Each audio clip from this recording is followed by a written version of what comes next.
trouxemos conosco, junto com o Hub Longevidade, essas duas iniciativas. Vamos apresentar uma terceira iniciativa, que é a Surimex, para a gente poder conversar um pouco sobre o que está sendo desenvolvido de novo, que pode apoiar as famílias, que pode nos apoiar na nossa própria longevidade.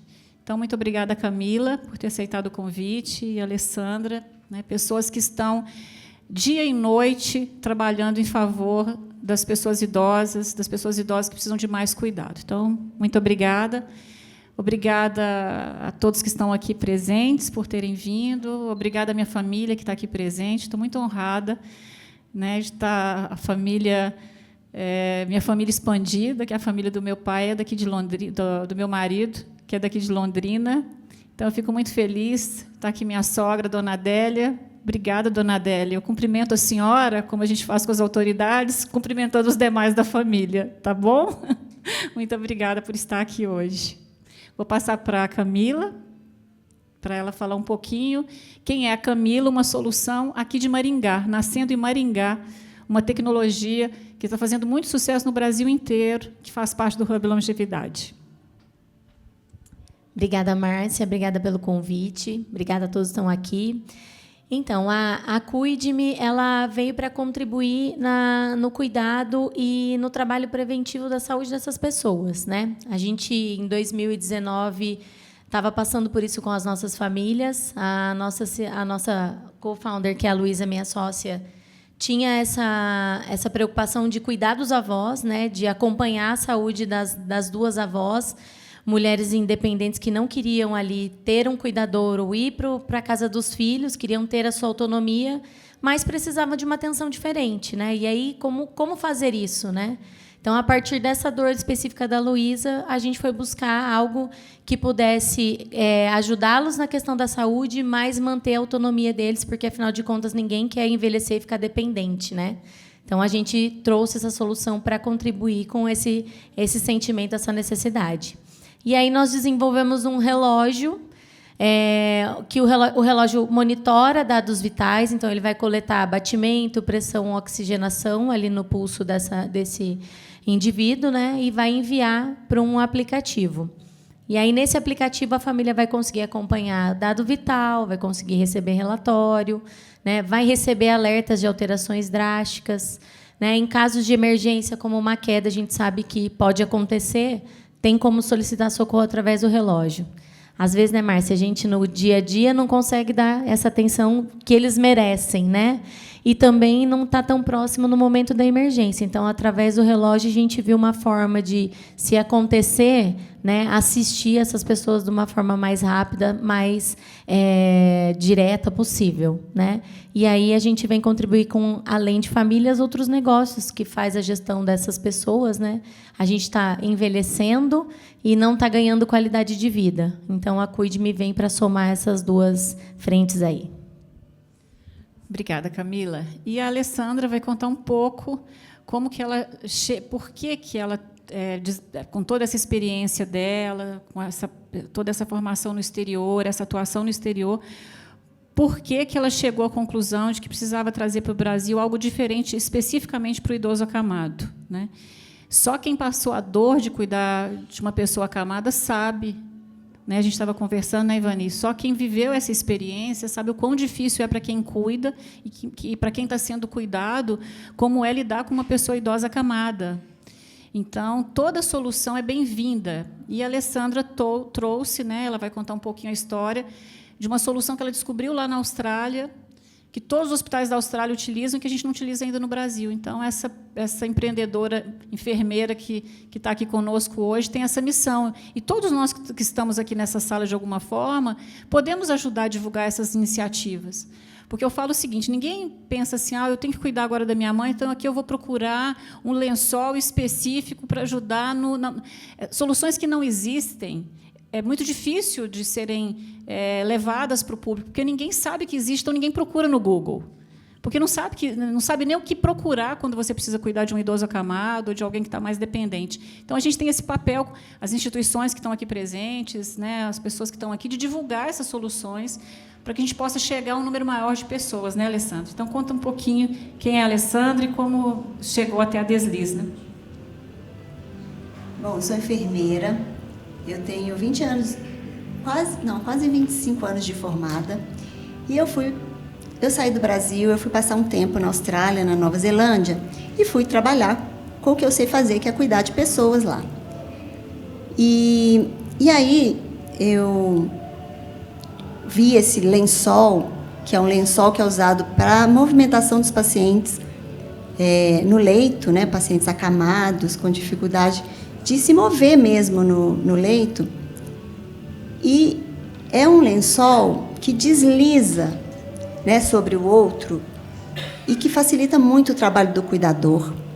E aqui no Brasil, a gente sempre que cuida de um paciente, a gente tem algumas estratégias para fazer isso, mas a gente usa o próprio lençol da cama do paciente, que traz muito fricção na pele. Um paciente idoso, por exemplo, é um paciente que tem uma pele muito frágil. E se você movimentar de uma forma brusca, pode causar lesão na pele. E, além disso, é muito pesado para o cuidador, porque, às vezes, são pacientes que têm pele sensível e, além disso, têm obesidade. Então, fica muito pesado para o cuidador, pode causar lesão, né, na coluna do cuidador. E, muitas vezes, o cuidador também é uma pessoa idosa. Às vezes, é a esposa que cuida do marido, né? Ou filhas que cuidam também dos pais, mas também já são idosos, né? E quando eu estava cuidando dessas pessoas na Austrália e que eles apresentavam esse lençol deslizante, eu ficava pensando, mas por que a gente não usa isso no Brasil? Se é uma solução tão prática e barata e que ajuda tanto o cuidador quanto a pessoa, né, idosa, quanto a pessoa acamada. Não precisa ser só idoso. Tem pessoas acamadas que têm trauma medular, por exemplo, né, que não conseguem, sei lá, uma pessoa paraplégica, tetraplégica. Então, assim, é uma solução para vários tipos de pacientes acamados, né? Já tem o vídeo? Já está aí? Tem o vídeo aí? A gente tem um vídeo. Olá. Bom, você vai conhecer. A gente vai descer da cuide. É o deslize.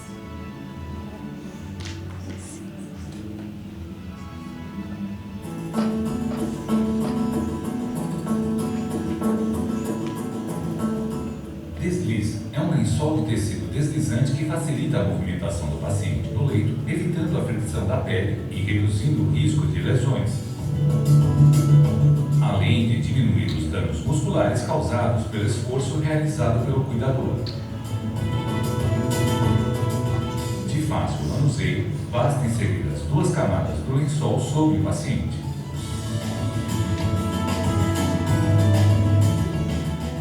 Para movimentar o paciente, segure firme o lençol superior na altura dos ombros e do quadril. Posicione seu corpo na direção que irá mover o paciente. Use suas pernas como base de apoio e o peso do seu corpo e braços para deslizar o paciente sem dobrar sua coluna. Assim que o paciente estiver na posição desejada, remova os lençóis.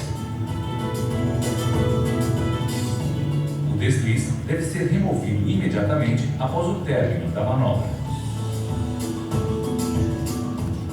Produto de uso individual, confeccionado de material resistente e durável, além de ser lavável, atendendo assim às normas de controle de infecção.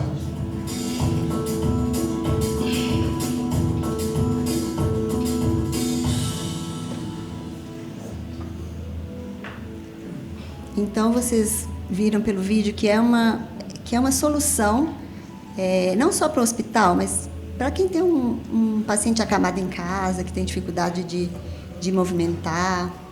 E LPIs, né, que são as casas de repouso, também é importante, porque tem vários pacientes que precisam desse cuidado, né?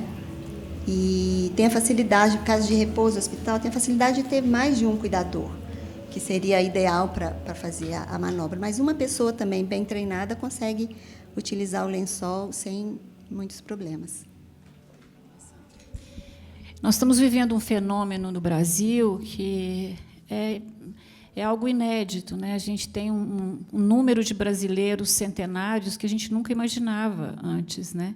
Brasileiros passando de 80, 90, 100 anos, ativos, e outros com mais necessidades, né? Então, nós que estamos na nossa jornada, independente da nossa idade, nós podemos fazer uma pergunta para nós e refletirmos algo que talvez nossos pais, avós não fizeram, porque não viram um Brasil chegar nessa idade. Viram uma expectativa de vida muito menor. Mas nós temos a oportunidade, independente da idade que a gente está, de falar como eu quero chegar aos 100 anos.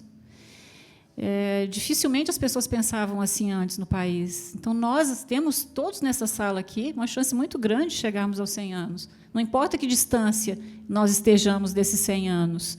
E como que a gente quer chegar aos 100 anos? E em qualquer idade é possível melhorar. E eu posso dizer isso não pelas pesquisas, não pelos estudos, não pelo trabalho que eu venho fazendo, principalmente nos últimos 11 anos, quando eu passei a me dedicar ao cuidado do meu pai, mas pelo que eu vi acontecer com o meu pai. Então, meu pai teve diabetes por 50 anos, e eu não me canso de repetir e contar essa história, porque a história dele é esperança para as pessoas. Meu pai teve diabetes por 50 anos. Com 79 anos, ele tomava 16 medicações, ou seja, uma polifarmácia que é muito comum de acontecer com as pessoas idosas. E a gente começou a fazer um trabalho multidisciplinar com o meu pai, sem nada radical, mas muito cuidadoso, uma revisão de nutrição. Começamos a fazer um trabalho com profissionais, né, endócrino, cardiologista, e eu fui colocando a minha experiência como administradora. Vejam só, nunca imaginei que a minha faculdade de administração ia me ajudar a cuidar do meu pai. Mas fez muito sentido, porque meu pai foi uma das pessoas que mais me impulsionou na minha vida a crescer. E também não canso de repetir a frase que ele me dizia: nunca fique onde você ensina mais do que aprende. Esteja sempre onde você aprende mais que ensina. E foi do lado dele, nessa fase derradeira da vida dele, que eu aprendi o universo do cuidado e da saúde, como eu nunca podia imaginar que eu aprenderia na minha vida. E a gente veio fazendo todo um trabalho com meu pai, e meu pai controlou a hipertensão, não precisava mais tomar remédio para hipertensão, não tomava mais remédio para colesterol, e passou a tomar 3 medicações. O diabetes dele nunca teve tão controlado quanto aos 87 anos, porque ele teve uma melhora muito significativa, muito embora eu cheguei a ouvir de vários médicos que ele ia entrar em decadência e só ia aumentar o número de remédios. E a gente conseguiu comprovar o contrário, que se você faz um trabalho bem coordenado de saúde, com mudanças... Ele já tinha sequelas do diabetes, mas a gente conseguiu fazer com que ele não sofresse, com que ele tivesse uma passagem tranquila, sem sofrimento. Então, isso me marcou muito, e fez dessa história toda, nasceu a Mastercare, que foi a primeira empresa que a gente criou, voltada para cuidado, para capacitar cuidadores de idosos, porque nós precisamos capacitar os filhos que cuidam, os cuidadores, porque a profissão não é regulamentada no Brasil. Então, a gente tem essa missão de educar os cuidadores com novas soluções, com técnica. Daí, a gente cria uma solução também para ajudar na seleção dos cuidadores. E o Hub Longevidade, o objetivo é esse. Hoje nós temos 12 empresas, como as empresas da Camila e da Alessandra, que fazem parte do Hub, com outras soluções voltadas para a longevidade. Porque, como filha, eu tive muita dificuldade de encontrar soluções que ajudassem na saúde do meu pai. Então, o Hub conecta essas soluções. E hoje o caso do meu pai é apresentado em congresso de nutrição, continua sendo apresentado, depois da passagem dele, em congresso de endocrinologia e de nutrição, como case, a comprovação científica de uma pessoa que melhorou a saúde depois dos 80 anos. Que se você tem hipertensão hoje, não quer dizer que você vai ter hipertensão pelo resto da vida. Se você tem pré-diabetes hoje, você pode curar esse pré-diabetes. Se você tem alteração de colesterol, você pode curar independente da idade.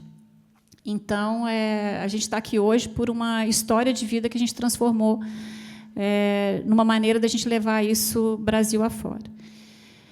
E eu queria perguntar para a Camila o seguinte.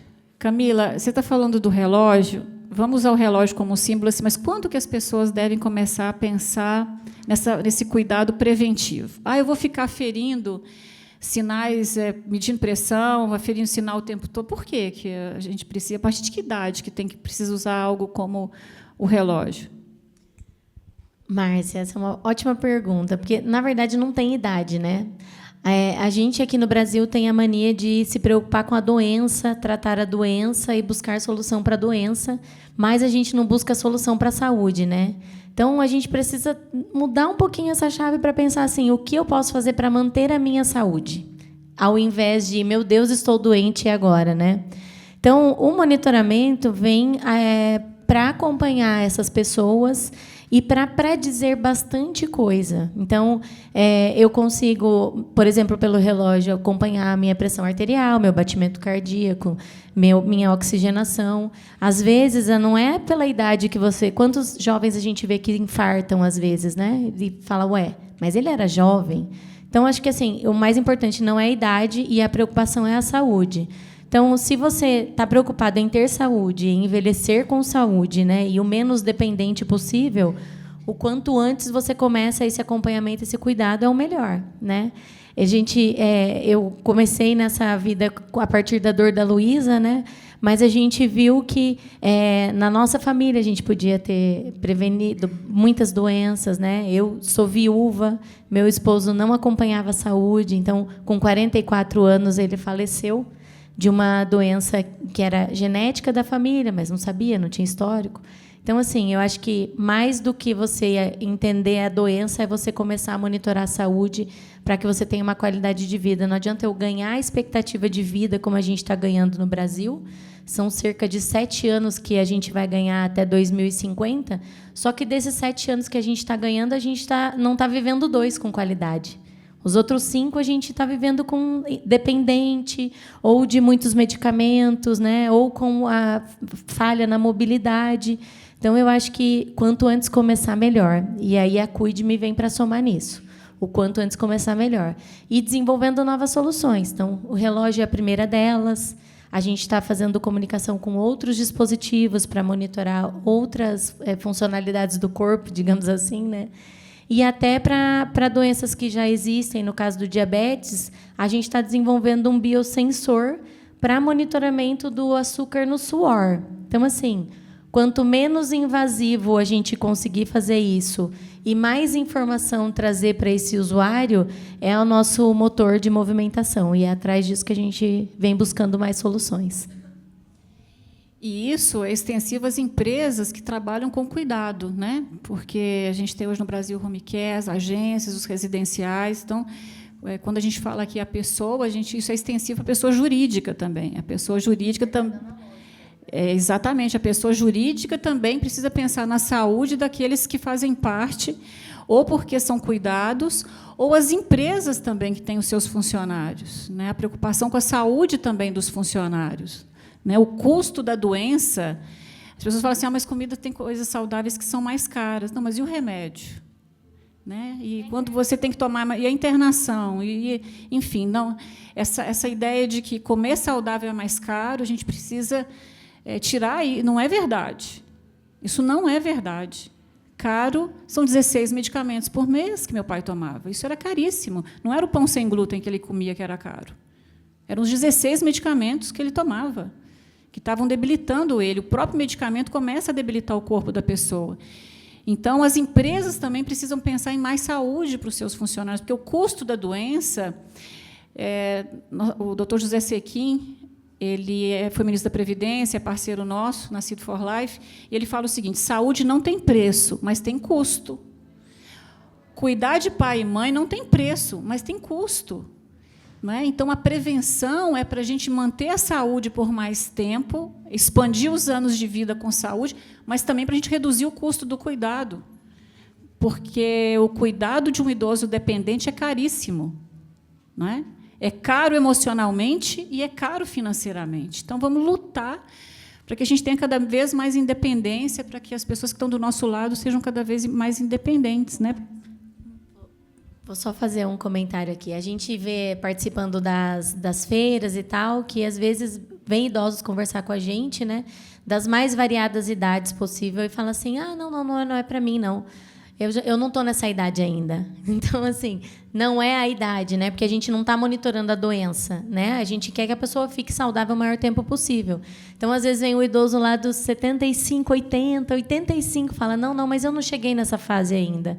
Então, exatamente. A gente não quer que você chegue, né? Então, o quanto antes a gente começar a monitorar, o quanto antes a gente trazer à luz qualquer problema que esteja dando sinal, a gente vai contribuir para a longevidade dessa pessoa com qualidade, que é o mais importante.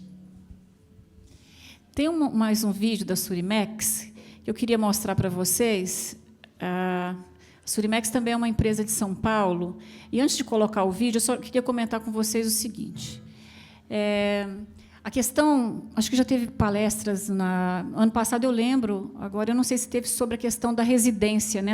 A adaptação de residência tem também, né, Naide? O ano passado teve, né?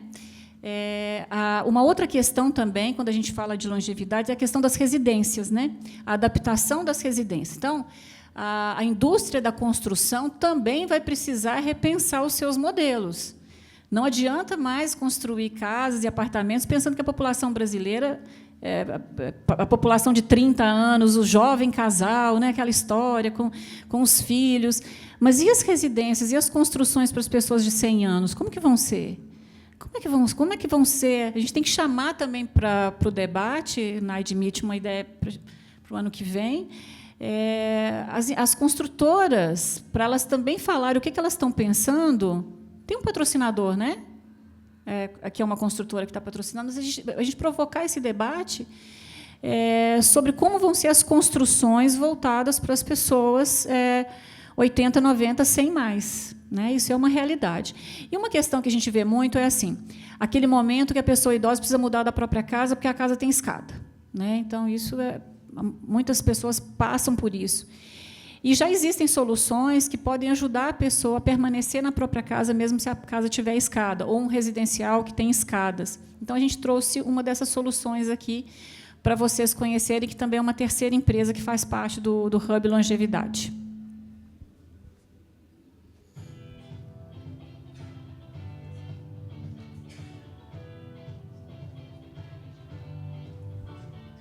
Vocês estão conseguindo entender bem? É uma escada, é uma cadeira adaptada a uma escada, a escada original da casa.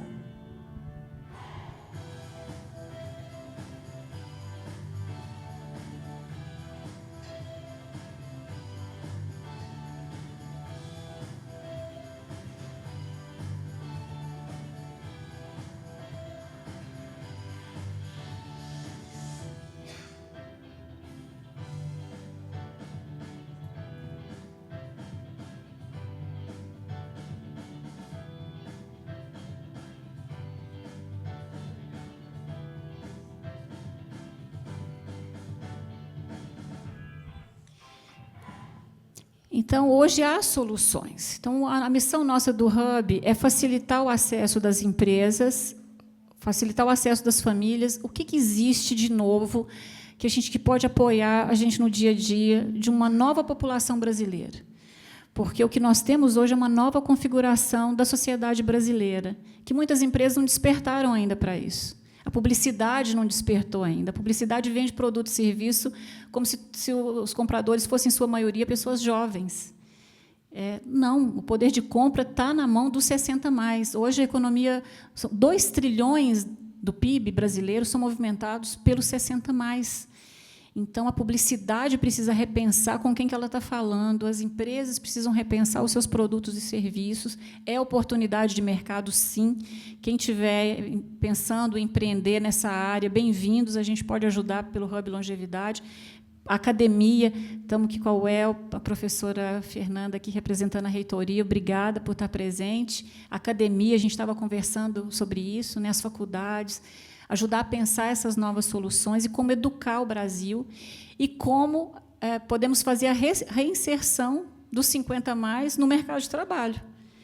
Porque a pessoa 50 mais não está pensando em parar. A pessoa 60 mais não está pensando em parar, muitas pessoas, né? 70 mais, a gente tem amigos, a gente tem uma amiga, ela tem 80 anos, ela é CEO de uma empresa, que tem ela tem uma unidade da empresa dela, uma filial no Japão. Ela é CEO há 80 anos, já foi 85 vezes para o Japão ou mais. E ela está ativa, ela não está falando em parar com 80 anos. Uma outra CEO de um banco internacional, 70 anos. Então, as pessoas estão ativas. Então, a gente também precisa, professora, ter educação, atualização para esses profissionais que vão continuar trabalhando até o 100. Né? A Alessandra trabalha no PAI, que é o Programa de Acompanhamento de Idosos, da cidade de São Paulo. Esse programa é um programa premiado mundialmente. Então, eu queria que a Alessandra falasse um pouquinho esse programa que a Prefeitura de São Paulo tem, porque é inspiração também para Londrina. Quem sabe a gente faz chegar aqui ao Poder Público de Londrina essa ideia do PAI, Alessandra, porque é uma política pública fundamental. Conta para a gente um pouquinho como que acontece esse programa que você faz parte. O PAI é o Programa Acompanhante de Idosos, e atualmente ele é um programa municipal, só da cidade de São Paulo. E cada equipe do PAI é formada por um médico, uma enfermeira ou enfermeiro, 2 técnicos de enfermagem e 10 acompanhantes de idosos. Então, são 120 idosos que cada equipe do PAI acompanha. Então, desses 120 idosos, eles recebem visitas semanais do acompanhante de idoso, né? A enfermeira normalmente vai uma vez por mês,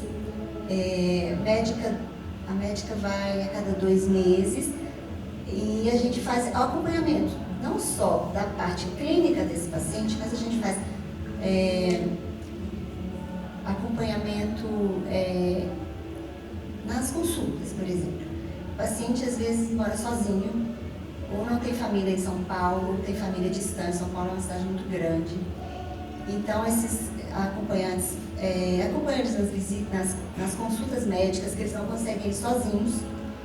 Então, a pessoa tem problema de locomoção, às vezes. Então, tem um carro, cada equipe tem um carro, e junto com o acompanhante, o acompanhante leva ele para a consulta, porque ele não consegue ir sozinho. Às vezes ele não consegue pegar ônibus sozinho, às vezes ele consegue pegar ônibus. Então, quando ele consegue, por exemplo, pegar ônibus, mas ele precisa de uma companhia, ele vai de ônibus também, que também o objetivo do programa é manter a independência e a autonomia do idoso. Então, a gente quer estimular o idoso a cada vez mais ser independente, a continuar a sua independência. Às vezes ele precisa de uma companhia, porque ele não consegue sozinho, às vezes ele tem risco de queda, mas ele consegue ainda, com ajuda, fazer sua compra. Então, o cuidador acompanha ele para fazer compra, acompanha ele no banco, se ele precisar de ir, ele não consegue sozinho, ou tem insegurança de ir sozinho. E a parte clínica é acompanhada pela médica, pelos enfermeiros técnicos de enfermagem. Mas o que eu acho mais interessante é o convívio social, porque a gente tem grupos de convivência, toda semana a gente tem grupos, então a gente se reúne e faz atividades cognitivas, a gente faz festa. Essa semana a gente teve a festa junina, que foi julina, na verdade. E assim, a gente faz bingo, que eles adoram. Então, o PAI é um programa que, além de acompanhar o paciente clinicamente, ainda traz uma interação social. Eles fazem amizades lá dentro, e geralmente são pessoas que às vezes moram no mesmo bairro e não se conhecem, que passam a se conhecer ali. Ou algumas pessoas que conheceram há muito tempo atrás e que há muito tempo não se encontram, se reencontram ali nesses espaços. Então, assim, é um programa muito importante e que está sendo pensado agora em ser um programa nacional, né? Ele, por enquanto, ele é só da cidade de São Paulo, mas estão fazendo pesquisas, estudos e monitoramento para ver se passa a ser um programa nacional, como o Programa de Saúde da Família, que que também agora é nacional, né? Faz tempo já, que é bem importante, assim. Obrigada, Alessandra. Alessandra falou uma coisa interessante. Perguntas? Então, o PAI é mantido pelo município de São Paulo. Inclusive, a equipe que trabalha é paga é uma política pública. Isso, paga pelo município. Isso, é uma política pública, mas por enquanto é só municipal. Então, faz parte da Prefeitura de São Paulo. O PAI, desculpa, eu não estou no PAI, mas eu tenho estudado o PAI porque a gente quer atrelar o monitoramento remoto ao PAI. A gente vai conseguir dar amplitude no programa com custo um pouco menor, tá? Então, a ideia do PAI é atrasar a institucionalização dessas pessoas, porque, no Brasil, o custo de manter uma pessoa institucionalizada para as prefeituras... Institucionalização, pessoal, é colocar o idoso nos asilos da vida, né?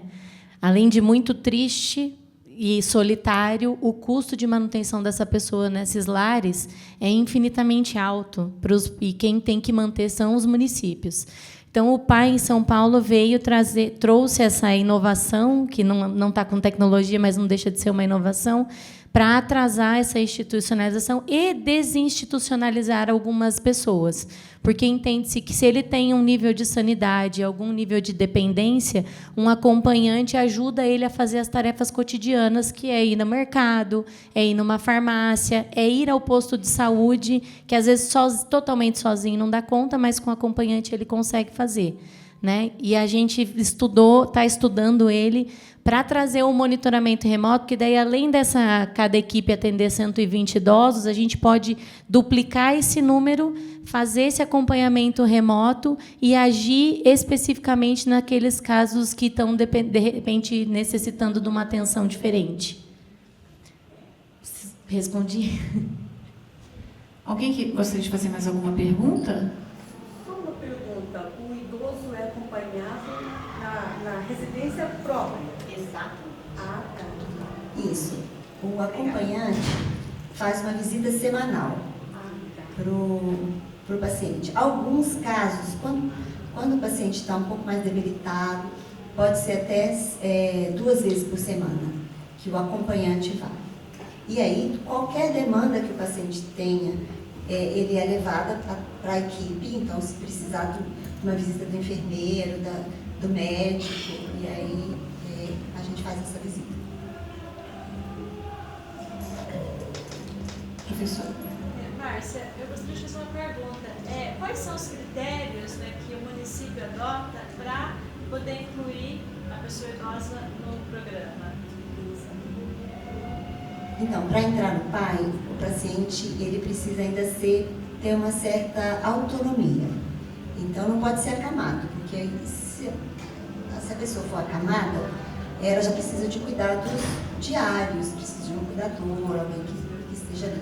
Então, a gente quer, na verdade, né, o PAI quer evitar a institucionalização e que essa pessoa se torna dependente. Então, a gente quer manter a independência o mais tempo possível e a autonomia do paciente. Tem um protocolo de avaliação? Sim.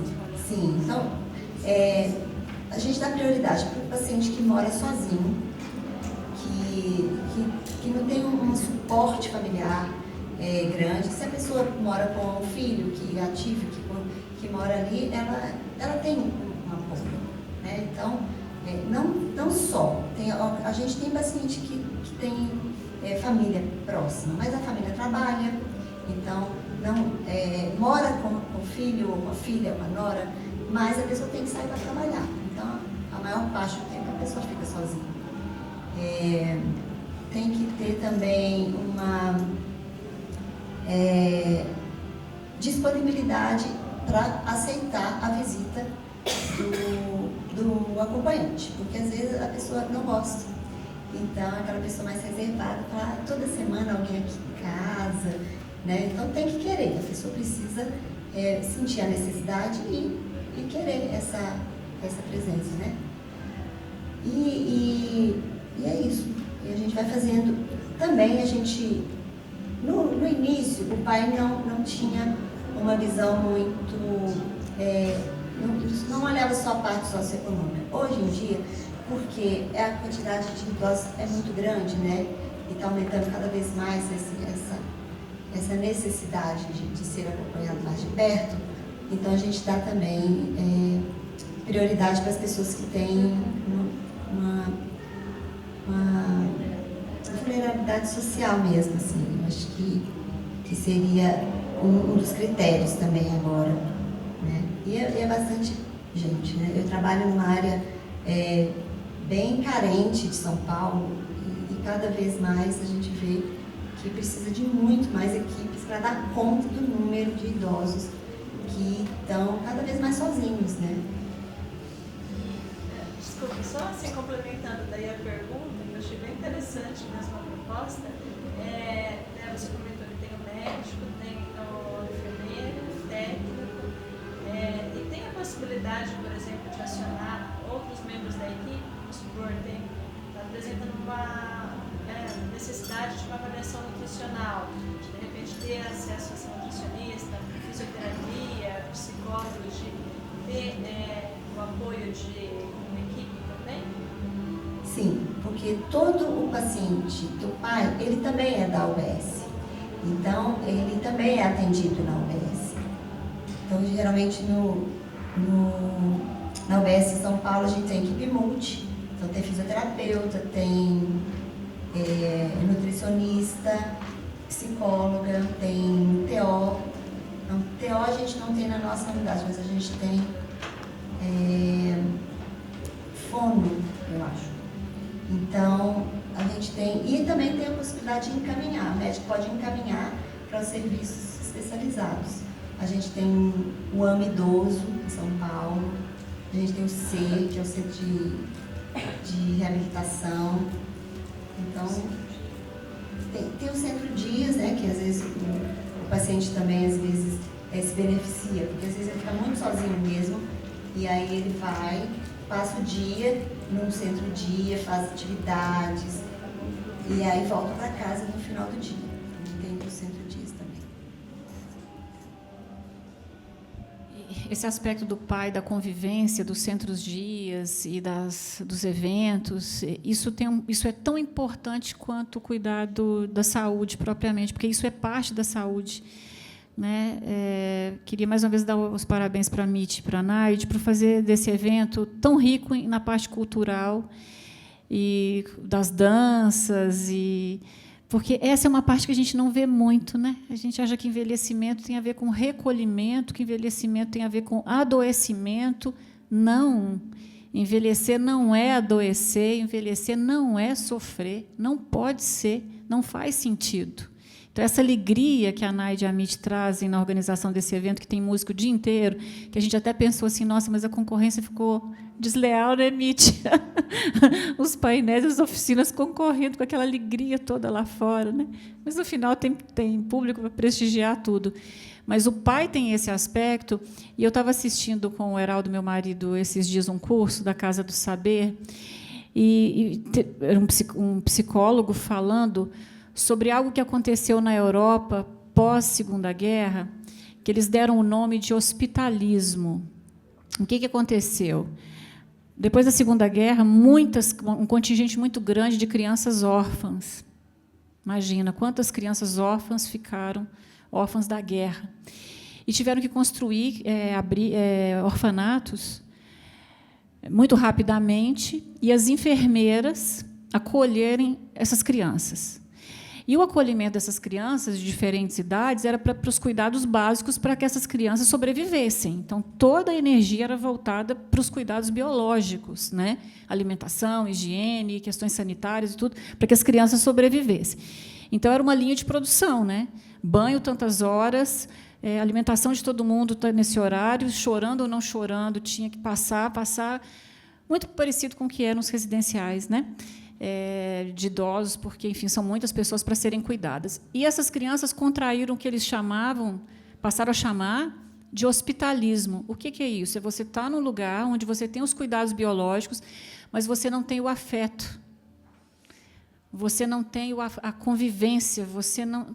Isso, e muitas crianças morriam porque tinham todos os cuidados biológicos, mas não tinham aquela história de morrer de tristeza. Eu acho que isso não é só uma figura de linguagem, não. As pessoas morrem de tristeza também, de isolamento. A pandemia foi um choque de isolamento muito grande em todos nós. Então, lugar de idoso, né, é em eventos como esse. Então, a gente precisa ter mais iniciativas de socialização dos idosos nos prédios.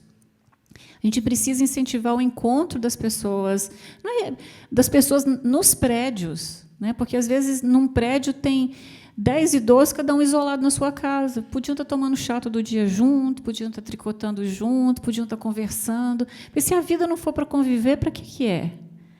Para trabalhar, envelhecer e morrer? Não. Então, acho que a gente tem um grande desafio, além de falar das questões de saúde, avanço da medicina, novas vacinas, novas tecnologias, tem uma coisa que é primitiva no ser humano, que é se encontrar ao redor do fogo. Foi isso que trouxe a humanidade até aqui, a capacidade nossa de conviver em sociedade. E o envelhecimento não pode ser sinônimo de isolamento. Então, nós precisamos criar meios. E eu falo isso por causa da minha mãe também. Ela mora no mesmo prédio que eu, mas eu não consigo estar com ela o tempo todo. A gente fala assim, mas com quem que minha mãe vai conviver? Né? Ela fez um processo de reabilitação num residencial, porque ela precisava de fisioterapia diariamente. A Camila me ajudou lá com o relógio, ela usava o relógio. Mas a minha mãe precisa conviver com outras pessoas da idade dela. E como é que a gente faz isso na cidade de São Paulo? Né? Então, é um desafio para todos nós. A gente precisa conviver, precisa conversar, precisa dançar, precisa rir. Então, acho que esse é um grande desafio nosso, além de todas as tecnologias e medicamentos e avanço da medicina, como é que nós vamos conviver socialmente até os 100 anos? O que vai ser o nosso grupo de convivência? Porque tem muitos idosos, né, que ficaram sozinhos aos 100 anos, né, porque já foi todo mundo, a pessoa foi premiada, né, e se está aqui na Terra e tem que ser ouvida. Nós não sabemos ouvir os idosos, as pessoas idosas. A sociedade brasileira não dá ouvidos para a pessoa. Primeiro, que expulsa do mercado de trabalho as mulheres depois dos 50 anos. Os homens têm uma sobrevida maior. Nós, já começa assim, as expulsórias da vida. E a gente tem que aprender a ouvir o que essas pessoas que viveram 80, 90 anos têm para nos dizer como sociedade. Para essa geração, está aqui minha sobrinha de 24 anos, ela tem muito a aprender com toda a família, porque, afinal de contas, todos nós já caminhamos muito mais do que essa geração que está vindo aí.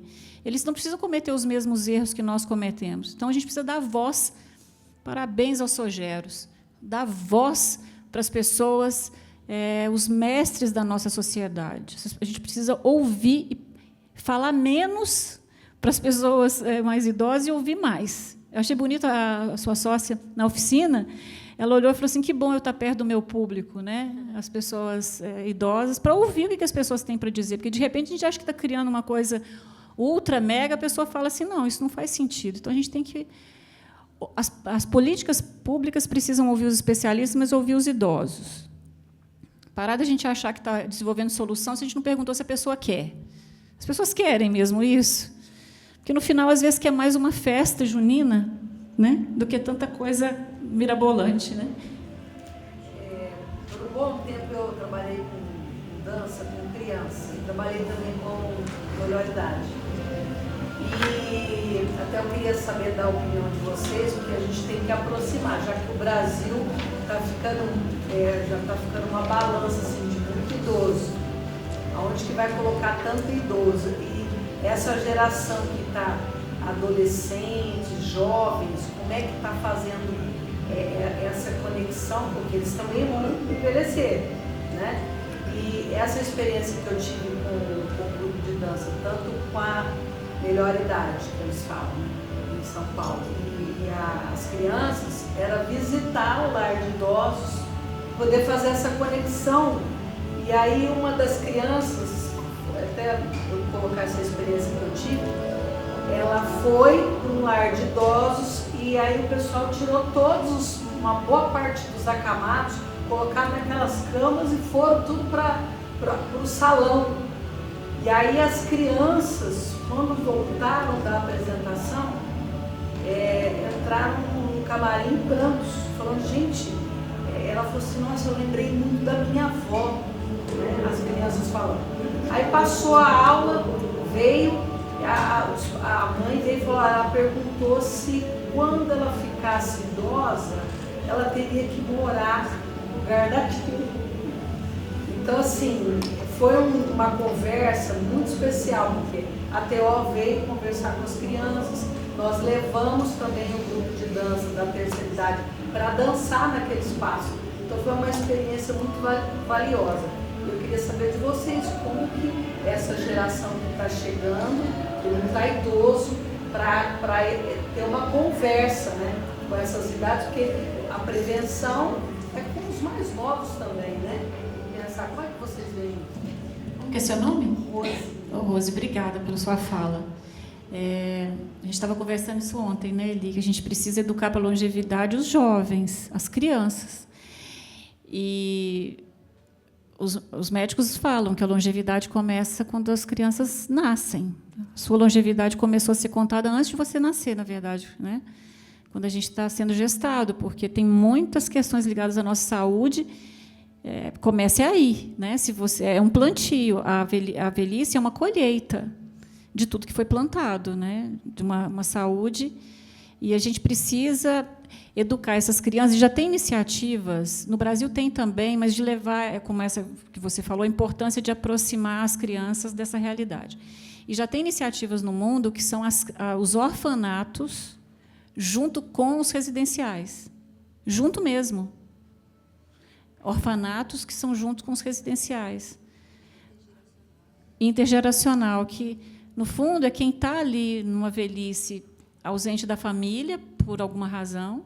Eu não condeno, porque tem momentos da vida que não tem alternativa para o idoso ter segurança, porque a família, às vezes, não tem mesmo condição. Então, é uma alternativa, sim, precisa ser melhorada, mas é claro que é uma alternativa. E das crianças órfãs, ou seja, é como se fossem órfãos de avós e de pais que encontram os seus avós de coração. E isso com indicativos que volta naquela história que eu contei do hospitalismo, ou seja, leva para essas crianças mais que cuidado biológico, que é o amor desses avós, e para esses avós que estão longe dos seus, o amor das crianças. Então, isso com impacto muito grande na saúde.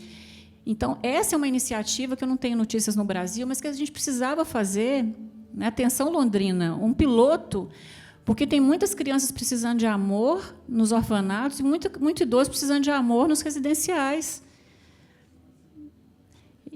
Vamos tentar fazer essa experiência, vamos tentar unir esses dois universos, né? Pode ser cura mútua, né? A gente pode estar promovendo um avô para uma criança, né? Um neto para um avô. Então, isso tem um impacto muito forte na saúde, né? Então, eu acho que isso é uma coisa de política pública que precisa fazer. Com relação aos mais jovens, o que a Camila falou, jovem tendo infarto, a gente também está tendo um dano muito grande na saúde das pessoas na juventude. Então, é preciso falar de prevenção, de consciência para essa geração que está sentada aqui na frente, ó, as meninas aqui, né? A gente precisa falar sobre prevenção desde já, porque como é que vai ser essa vida adulta? Será que vai ter que ir para um residencial e ficar acamado? Se começar a fumar muito cedo, sim. Se usar vape, infelizmente, sim. Não vai ter outro caminho, né? Não vai ter outro caminho. Dona Adélia quer falar alguma coisa? Eu acho que eu estou com 88 anos. Eu acho que eu já vivi demais, que eu dou trabalho com meus filhos. Oh, Dona Adélia. Eu acho que eu estou dando trabalho, porque meus remédios eu não enxergo para tomar. Eles têm que colocar para mim, pegar, porque olhando eu estou muito ruim da vista, eu não enxergo. Então eu acho que eu já vivi demais. Oh, a Camila quer responder a senhora, mas eu também vou responder, Dona Adélia. Não vou deixar ela responder, que ela é suspeita, Dona Adélia. Ô, Dona Adélia, eu acho assim, ó, faz parte da vida, a gente vai envelhecer e a gente vai ter dificuldade.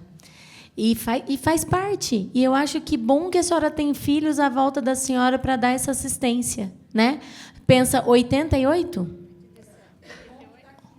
Que bom que a senhora está aqui, ouvindo que existem soluções para aumentar a longevidade e a qualidade de vida da senhora. Então, assim, que bom que tem filhos. Se está tomando remédio, alguém está cuidando. É uma vantagem que muitos não têm. E a gente aqui desse lado está trabalhando para trazer soluções para que a senhora mantenha a qualidade de vida por mais tempo possível. Porque, por mais que os jovens ainda nem todos tenham a paciência, é extremamente enriquecedor sentar com uma pessoa mais velha e ouvir as histórias dela. Eu sinto muito por esses que não têm a paciência, muitas vezes, de sentar e ouvir como era antigamente, como se cozinhava, como se saía para passear. Minha sogra conta histórias incríveis de atravessar o estado a carroça, né? Coisa que o meu filho nem sonha, porque acho que nunca viu uma carroça na vida. Mas eu acho que a senhora não tem que ter isso como um pesar, não. A senhora tem que estar muito feliz de estar com 88 anos, consciente, com autonomia, podendo participar de uma palestra que fala sobre novas soluções para manter a longevidade, aumentar a qualidade de vida. Sim. E dê trabalho, dona Adélia. Dê trabalho, que agora é a sua vez. Porque 7 filhos deram muito trabalho para a senhora, dona Adélia. Mas, dona Adélia, mais trabalho do que criar 7 filhos? Não, dona Adélia, a senhora... Não. Todo o trabalho que a senhora der... É pouco. Professora? Uma coisa assim que eu gostaria de trazer uma reflexão, não só para a senhora, mas acho que para todos que estão presentes, quando a gente pensa em relação, em estar junto, né, e a senhora está aqui, a senhora está se relacionando, e todos nós nos relacionamos. Nenhuma relação a gente só dá ou a gente só recebe. Toda relação, ela implica em troca. E eu vou dar um exemplo, né, para vocês, que para mim é um exemplo pessoal muito marcante. Desde a graduação, uma das minhas paixões, né, continua sendo a área da geriatria, mas eu fui presenteada por 10 anos por estar como plantonista numa pediatria. Eu digo que foi realmente um presente que eu recebi. E desses 10 anos, eu acompanhei em torno de 6 anos, talvez 7, uma criança que ficou hospitalizada durante 8 anos ininterruptos. 8 anos de hospital, mais ou menos. E essa criança, ela nunca pronunciou uma palavra. Ela tinha expressões, ela tinha sorrisos, ela precisava de todo o cuidado, né, da equipe. E assim, foi uma criança que eu vou levar, né, por toda a minha vida, ela vai estar presente na minha vida, porque ela ensinou muito, não só para mim, mas por todos que tiveram a oportunidade de acompanhá-la. Então, não existe relação só de dar, né, só de receber. Toda relação a gente dá, mas a gente ganha. Acho que era isso. Muito obrigada. Dona Adélia, eu acho que a senhora fez o melhor fechamento. Parece que a gente combinou, né, dona Adélia? Não foi? Parece combinado a senhora fazer esse fechamento do... A senhora que fez o fechamento do painel, com essa reflexão muito bonita. E saiba que é um exercício de amor para os filhos da senhora, cuidar da senhora. É uma oportunidade que a senhora está dando para os filhos da senhora. Viu, dona Adélia? E é uma honra a senhora estar aqui hoje, porque a senhora é um exemplo, veio aprender, né? Veio entender e veio dividir conosco a sua sabedoria, porque essa fala da senhora foi muito sábia, né? Então, muito obrigada, dona Adélia. Então, agradeço a todos. Obrigada.